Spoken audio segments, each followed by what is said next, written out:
ഒരമ്പലത്തിലെ ഉത്സവം തന്നെ ഗംഭീരമായിരിക്കുമല്ലേ? അപ്പോൾ ഒരു 3 അമ്പലം ഒരുമിച്ച് ഉത്സവം നടത്തി എങ്ങനെയുണ്ടാവും? അങ്ങനെ ഒരു ഉത്സവം വിടാനാണ് ഞാൻ ഇന്ന് വന്നേക്കുന്നത്. നമ്മുടെ നെടുമങ്ങാട് കുത്തിയോട്ട മഹോത്സവത്തിനെ കുറിച്ച് ഈ കഴിഞ്ഞ വർഷം വരെ എനിക്ക് കേട്ടറിവ് മാത്രമേ ഉണ്ടായിരുന്നുള്ളൂ.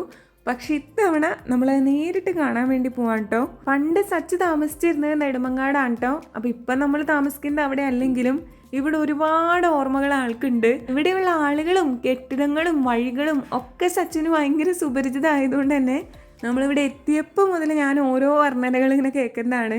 അവസാനം ഈ കാഴ്ചകൾ കാണണോ സച്ചിൻ്റെ വിവരണം കേൾക്കണോ എന്നുള്ള കൺഫ്യൂഷനിലായി പോയി ഞാൻ. ചുറ്റിന് നിറയെ ലൈറ്റ്സും പെട്ടിക്കടകളും ആളും ബഹളവും ആനയും.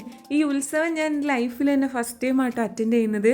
അതിൻ്റെ ആ ഒരു എക്സൈറ്റ്മെൻറ്റ് എൻ്റെ മുഖത്ത് കംപ്ലീറ്റ് ഉണ്ടായിരുന്നു. ഇനി ഇവിടെ വെച്ചാണെങ്കിൽ നമ്മുടെ ഒരുപാട് സബ്സ്ക്രൈബേഴ്സിന് നമ്മൾ മീറ്റ് ചെയ്ത് സംസാരിച്ചു. എല്ലാവരും ഭയങ്കര സ്നേഹത്തോടെ എൻ്റെ അടുത്ത് ഓടി വന്ന് സംസാരിച്ചായിരുന്നു കേട്ടോ.